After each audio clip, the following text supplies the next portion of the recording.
Garvin Industries part number SQZ-10090 is a 90-degree squeeze connector for flexible metal conduit that's 1 inch in diameter. The way this product works, and the reason they call it a squeeze connector, is because it has a unique mounting provision.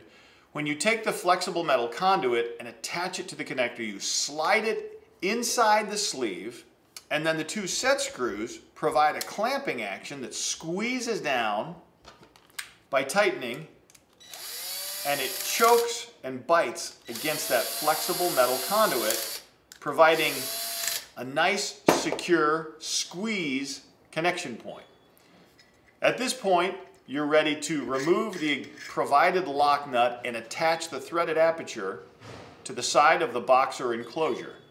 Using the lock nut on the inside of the box or enclosure, you then can reattach and secure the connector to the box. For these and other great products, be sure to visit us online at garvinindustries.com.